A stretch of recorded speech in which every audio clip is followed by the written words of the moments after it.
Okay, so I want to show you something real quick. At 21, I bought a house, and it's not because I had a crazy job or crazy luck or something. I was just working a normal job in the bakery of my mother, and that's it. But there was this one thing I kept doing that I think actually made a difference. And it's embarrassing to say out loud because people are gonna hear this and think that I'm actually joking, but what I'm trying to say is all of this came from gaming, like actually from gaming. And I'm not telling you to become a developer or start streaming or whatever. I'm talking about the way you think when you're trying to get good at something in a game. That whole approach, like the patience, the systems, the what's the most efficient path here, that stuff is worth money in real life. And most guys who game never make that connection. So that's what we're going to be doing today. So let me just say this first because it matters. People love to act like gaming is the completely useless hobby that you should grow out of. And like, okay, fair. If you're playing 14 hours a day and your life's falling apart, yeah, that's a problem. But that's not what I'm talking about. I'm talking about the actual skills that show up when you get good at the game, because those are real and companies pay for them. Think about any game where you've been stuck, a boss you kept dying on, a ranked game you kept losing. So what do you actually do in that moment? Like generally you analyze stuff, you adjust and you try something different until something clicks. And man, that is exactly what analysts and project managers and developers get paid to do. And I'm not trying to like blow this up, but companies spend thousands and thousands of dollars, euros, whatever, training people to think like that. And you've been doing it for free since you were like 10, 11, 12. Speedrunners are probably the most extreme example of this. These guys break down a 40-hour game in like 4 hours by understanding the system at a level developers didn't even fully map out. And that's not dedication, but that's process optimization, which is a skill that prints money in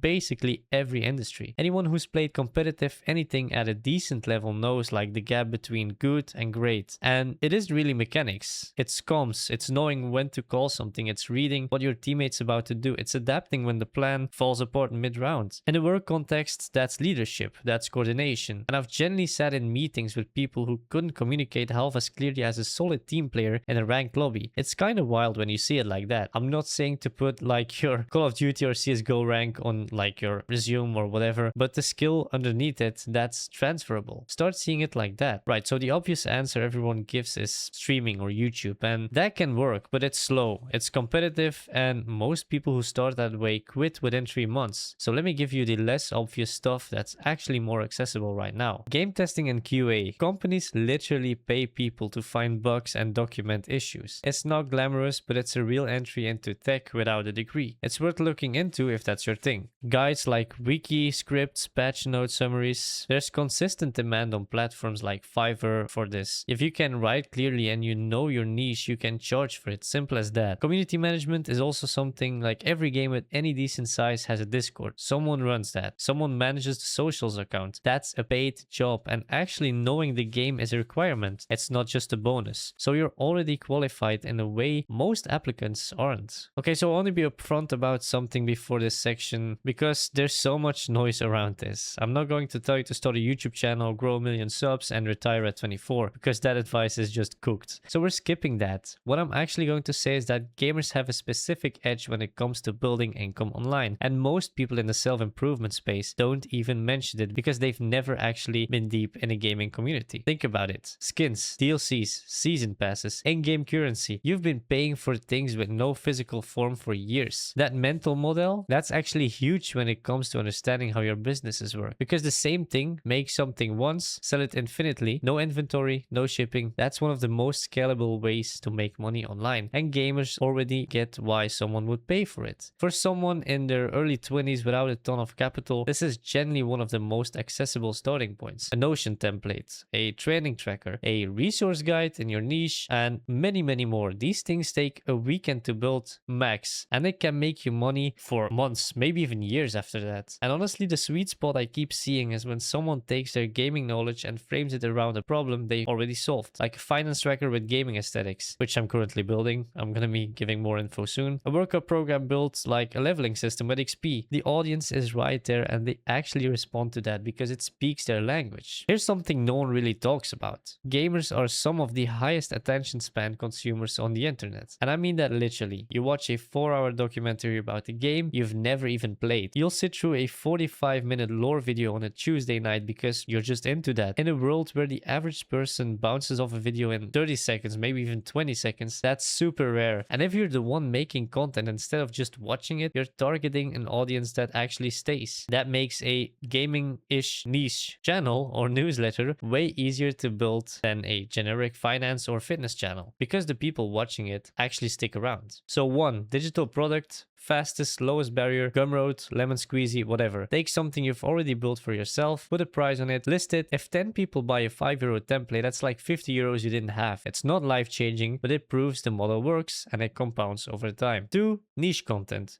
Not general gaming content because that's just oversaturated and you'll just get lost in a sea full of fish. But content sitting at a intersection of two things like gaming and finance, gaming and fitness, gaming and productivity. That's where audiences are underserved and where you actually have something different to say compared to everyone else. And 3, freelance, writing, editing, community management. It's very slow to scale, but you have immediate cash flow. It's good for building capital while the longer term stuff grows in the background. So this is the part that I wasn't sure if I wanted to include it, but it will probably be weird not to talk about it because everything I just said only works if you're actually aware of the thing that keeps most gamers from doing any of it. And that thing is the loop. And you know what I mean? You just hop on for an hour and then it's 2 a.m. It's not even like you're addicted in the dramatic sense, but the game is just designed to keep you there. Progress bars, XP, loot drops, daily quests, weekly quests, and every mechanic is engineered to feel like forward movement. And that's where it gets tricky because while you're optimizing your build in game, your actual life has no quest marker, no XP bar, no notification telling you're progressing. So it just feels static and the game starts to feel like the only place where anything is actually happening. I want to say this clearly because I think a lot of guys carry a lot of unnecessary guilt around gaming. The reason it hooks you is because it's built by teams of psychologists and designers whose literal job is to make it hard to stop gaming. And it's not because you're weak, but you're a human like me and the product is exactly doing what it was built to do. But once you see the mechanic, like once you actually see it, you can take that same thing and you can apply it to the stuff that matters. You can build your own feedback loops. That's actually something I've been doing personally. Like making real progress feels as visible and satisfying as just in-game progress like World of Warcraft or GTA Online or something. And tracking things, setting milestones and making the wins concrete. It sounds basic, but most people generally never do it, and that's one of the reasons they fail. So here's an exercise that's kind of uncomfortable but worth it. Figure out how many hours a week you're actually gaming. Don't judge it, just be honest with yourself. And now ask, if I redirected like even 30% of that time towards something that builds, like a skill, a side project, a content habit, where would I actually be in 6 or 12 months? I'm not telling you to quit gaming because man, that's not the point, and it's also just not realistic for most people because gaming is a hobby and gaming can just let off some steam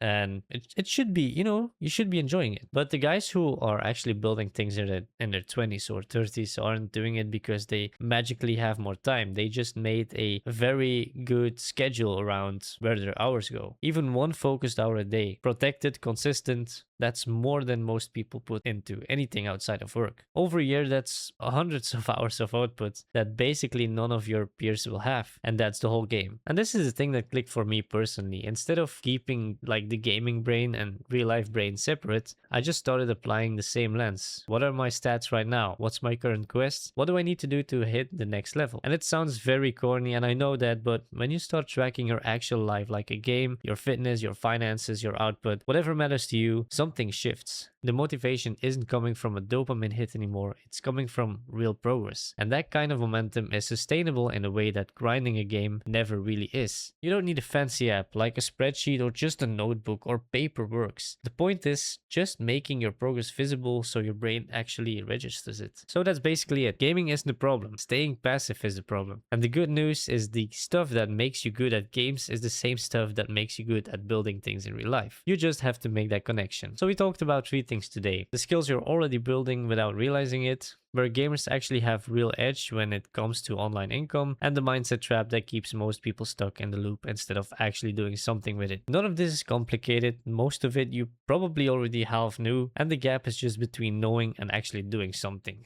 If anything in this video was interesting, please subscribe. I make stuff like this regularly, and I'm not trying to hype you up. I'm actually trying to help you build something like I'm building myself, and next video will be coming very soon. Thank you, and see you in the next one.